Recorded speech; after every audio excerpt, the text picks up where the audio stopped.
The tiny state of Manipur gives India two kinds of workers in disproportionate numbers. The first is soldiers, the second, perhaps more celebrated, athletes. The state produces elite athletes across sports and disciplines, but no sport is as present everywhere as football.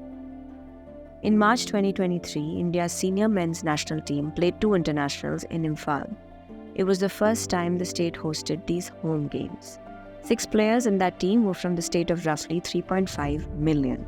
The matches and the final round of the Miss India beauty pageant that was held soon after were very much part of the double-engine BJP government's narrative of normalization and mainstreaming in the border state, where identity politics reigns and every community, including, of course, the state, is armed.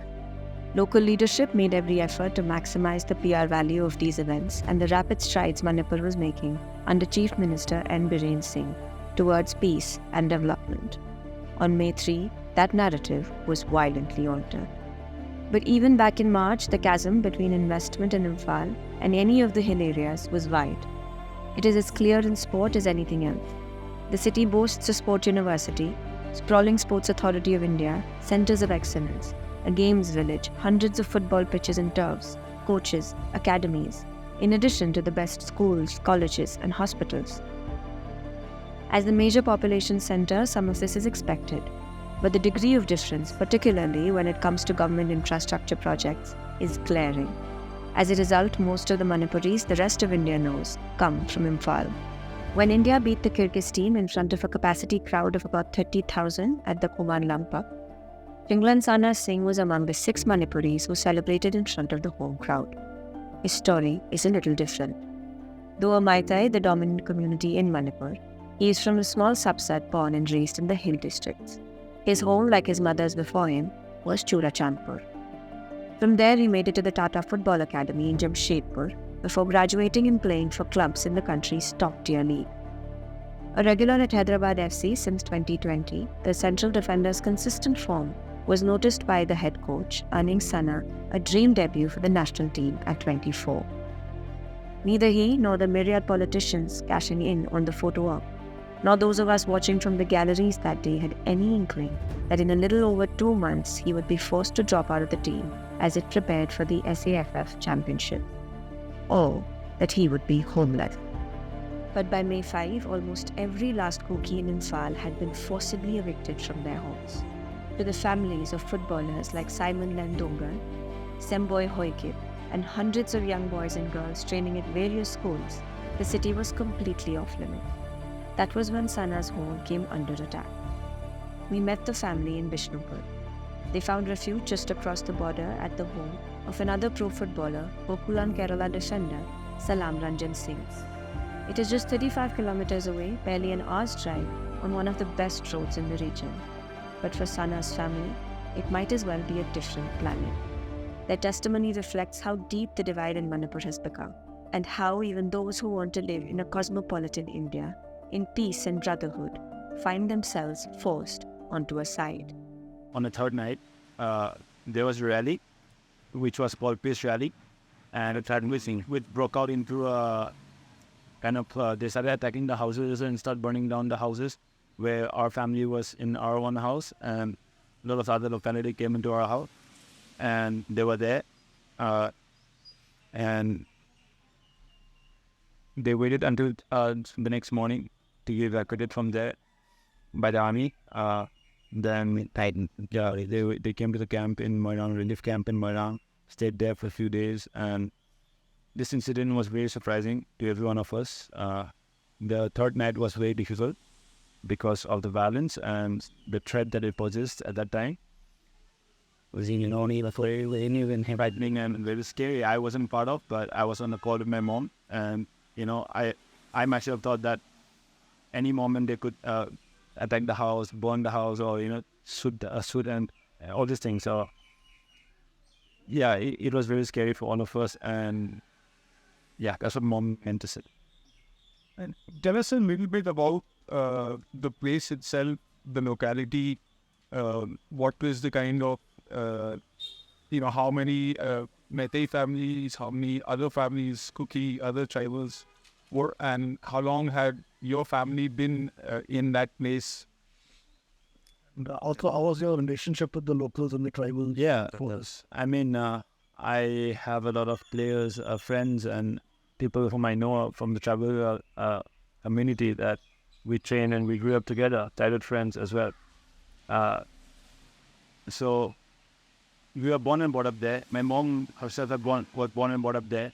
So our entire family was born in Churachandpur, and we have our home. Everything that we have is in Grandma was there from 1942.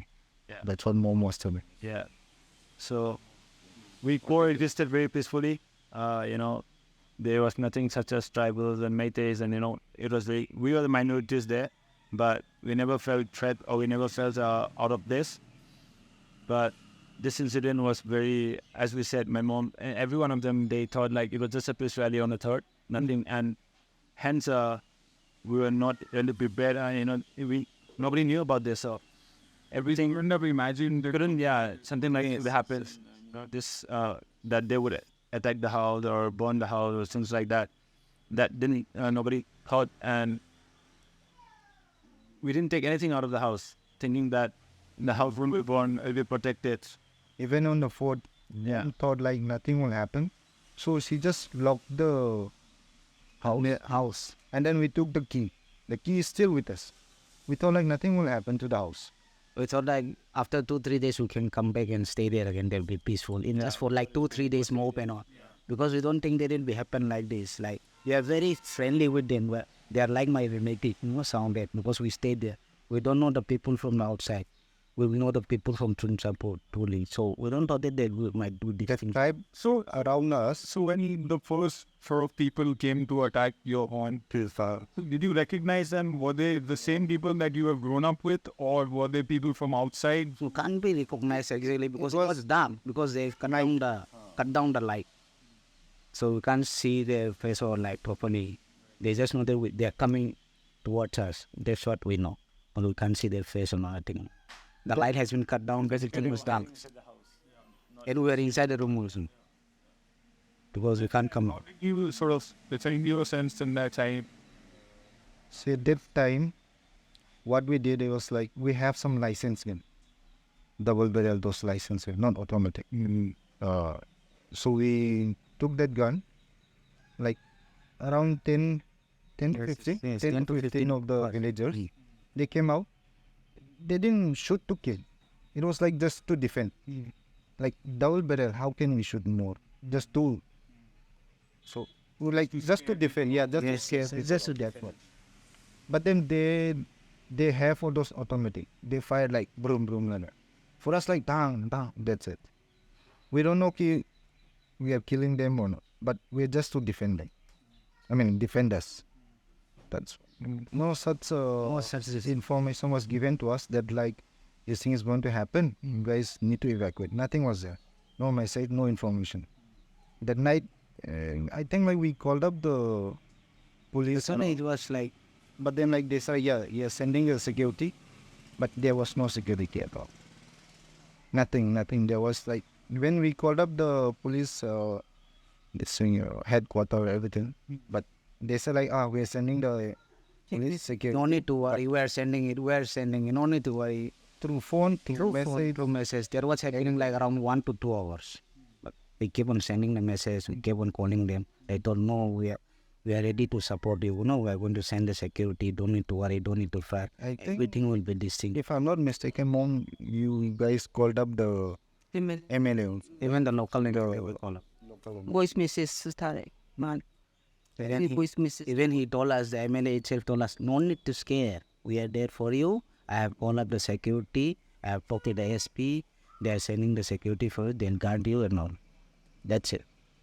Before the rally on the 3rd, the big rally, or even after the rally, the DC then removed the curfew and many of the security forces were sent back to Imphal.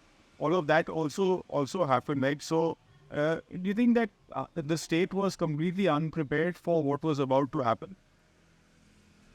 See, on the... When was it that the CM... First incident was happened on 27, I think. 27th of April. Yeah, 27th of April. CM was About to, in a way, the gym, yeah. At that time, the security force was fully tight. Fully tied was. I mean, like, there were more than, like 500 of them. Commandos, state police, IRB, MR, everything. But after the destruction of the open gym and all everything, CM decided not to come. So around 10 p.m. I was there. 10 p.m. all the security force, they left. And I was like near to the main road. I have a restaurant, hotel, small hotel. So I could see from the first floor. Around 11 o'clock, they started the riot. I mean, like, they started pelting stones and they started shouting slogans like, "Oh, this Meitei, they are not allowed to stay here." Then they started giving bad words to the chief minister. And they started, destroying the CCQ. shop, store, everything, what was there on their way. And even dogs. I saw 2-3 dogs were barking over there. They pelted stones in it. And just on the main road, there's a small road which goes to the local MLA house. Even they could have come and give some noise to the MLA, but they didn't do anything to that. They went straight to the police office, police station, where they were there. And they started pelting stone to the police station. And police, I think they started firing some tear gas on at that night. So at that time you were in Kerala, obviously being so far away from your family. What was going on in your mind? What were you feeling? As soon as the match ended we played against Monbagan, I saw a lot of missed calls on my phone, and it made me so worried at what happened, And then I called mom back, and she said that this is what it was happening, all this that we've been talking about, the attacks, the burning and the gunshots and everything. And from that moment onwards, we had lost that match against the AFC player. And I stopped thinking about the game. I just thought about my family at that time. And it was so disturbing, and I was so worried because I was so helpless. I'm not with them. I'm away from them.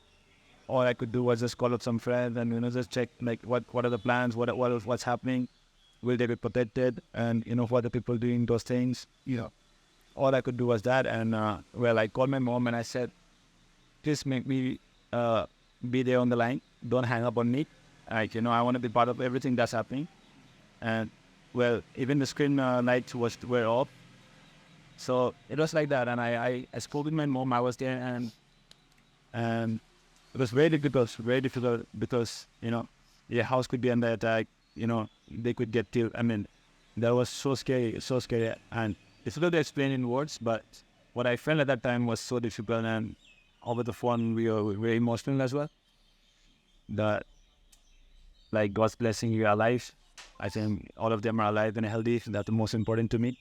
And whatever happened was very unfortunate, but yeah, that's what happened on the third night. And the rest, most of your family has managed to come out, but there's still someone there that you love very dearly. My dogs are still there, and few friends have been kind and good enough to look after them. And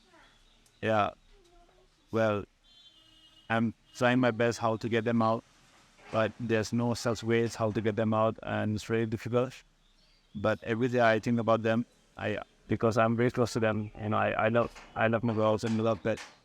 So I'm hoping that they remain safe and things get better and I can get them out. If I can ask a bit more about the locality, again, like sort of how many people were there, so if at this time, when you were evacuated, sort of how many people had things be moved, and then what were the conditions in the relief camp in Moirang when you arrived there? On the first trip, some of them were evacuated on the first trip, and then the trucks came back, so they waited for the second trip. And while waiting, there was stone pelted at them. That's what I've been told. Stone pelting and things like that, and they were gathered around in a place near the bus parking. And from there, the trucks took them to the relief camps. And once they reached the relief camp, it was a chaos, of course. Nobody was prepared for this. So even they were kind enough to arrange food for them and everything. But who were left back and who were stranded behind, I think what I heard from them is that their food were served on a paper, on banana, that banana. Yeah, and Not even banana leaf. What we call banana, those The stem. cover. yeah, steam. They cut the stick and the cover, the steam. On that they had and it was a kind of like small portion of rice with some dal, very basics to We have those pictures also. pictures and videos on banana. and very They could eat like, they pull like this. You could see the rice and the dal running side by side. Right? And they have to wash and keep it so that they can eat the next meal again. Yeah. And a few videos I've seen, the drinking water condition were so bad. I mean, you wouldn't like to wash your face with that, or even have a shower with that water. Well, they drank that water to stay alive, and so that was what everyone went through. To add to this one, I have a small boy. He's just 1.5 years old, my son. My wife, they were on, was truck which were fully covered. There was no air to pass on. They were all suffocated. So they suffered all those things, and then on top they pelted stones. They thought we're gonna die. That is what in their mind it was. And when they reached the safe point, they thought we're gonna be alive. That must have been also a mixed kind of feeling, right? Because you clearly have, like everyone does, an emotional attachment with your home. And for before India became India, when you living there. So coming from there, that time, what were your first thoughts? Did you still think, okay, it was bad, but we get to go back home one day and rebuild and start again? Well, well, Some of the later yeah, as you said, clearly mentioned that we have like a attachment because we're born and brought up there. So we of course want to go back and live there. But even the circumstances, like if we felt threat, if there's no security available for us, for the minorities, because we will be minority there for sure. And so as for them, and coming back, being fun and living, for them, it's all going to be difficult. It's the people above who doesn't take care, the state force has to be there for any emergency or anything, any such things. If that is assured, then I think the people will have faith to go back there and live. If not, I think nobody will. Yeah, because it's a matter of life and death. It's like they felt like they escaped that when they arrived at the relief camp. So for them to go back and to live peacefully is very difficult until the government, set up the good force and stations to protect the people. So yeah, that's the thing. And talking about attachment, brother, whatever we have had until now as a family, memories, our childhood memories, from small things to everything. So it's all there, and we don't have a second home in Manipur. Be it Moirang, be it Infal, we had no plans because everything we set up was all in Churachandpur. So my mom, she's the one who loves this district so much that even though we are able to, buy land in Infal and build a house, but we wanted to live in Churachandpur because we're so attached and we love the place so much. I myself do. Hence I set up the football turf, which got destroyed.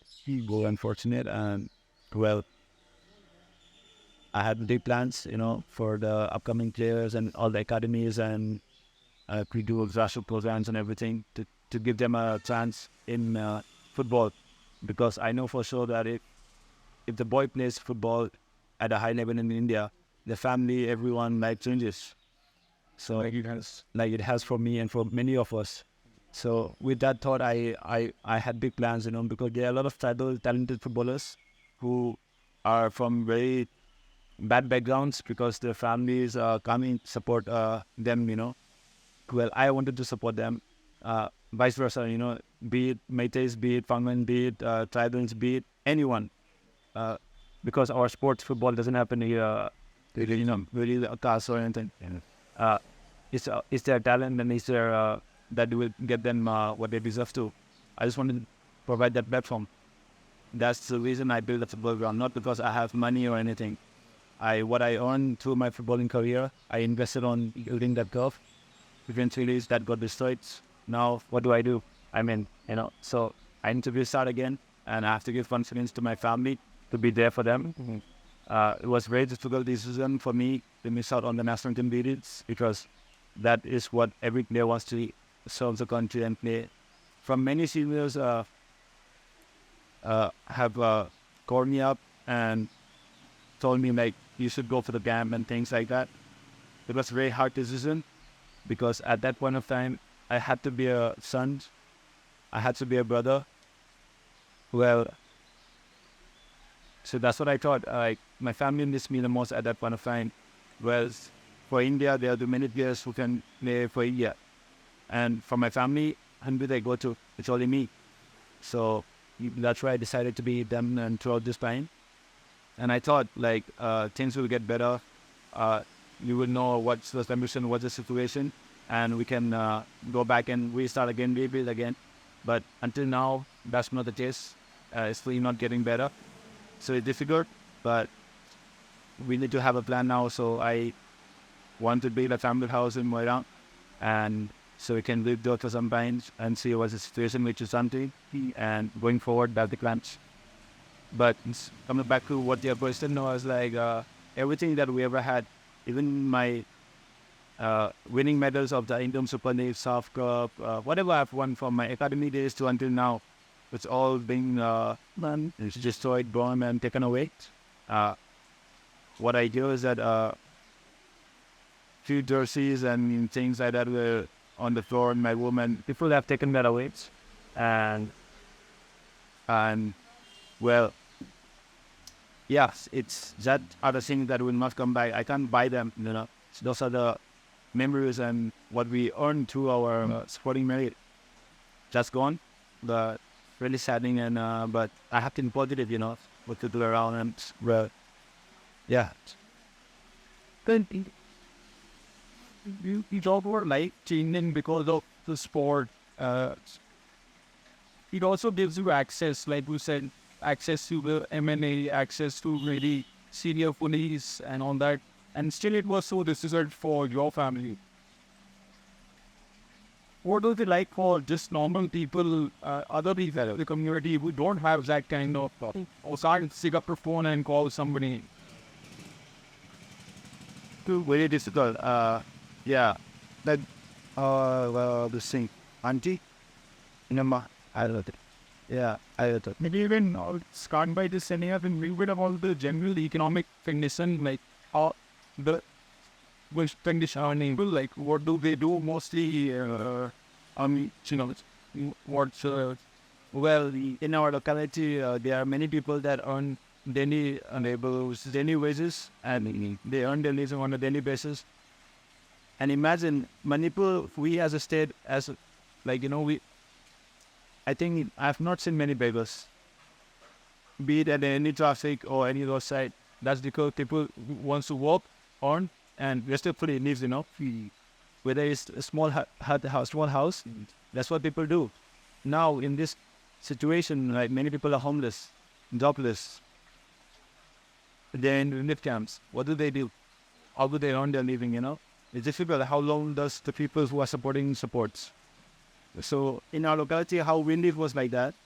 There are a few people who are businessmen and who I myself were into sports. So there were a few like that. Otherwise, everyone was earning their daily wages. Where all that was taken away, I'm wondering how are they surviving now? The difficult thing and process.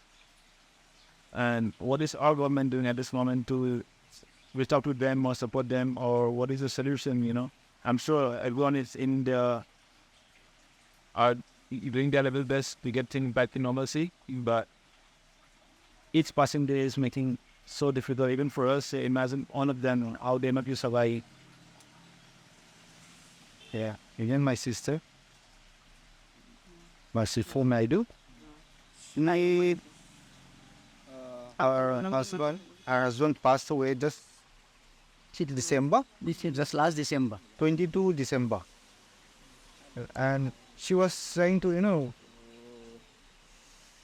recover, forget all those, my husband passed away, and this incident happened.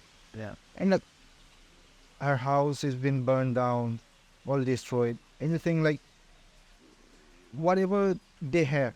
I mean, like the husband, he'll come and decorate, like, this is not good, this is good for the house, decorate everything, and then like, husband passed away. And like, she's trying to forget all those things, and then like, suddenly this thing happened. Now she's like in that trauma, like, what will happen next?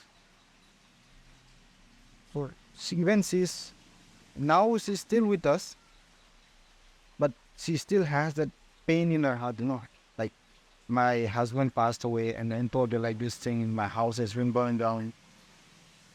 What will I do next? What will happen next?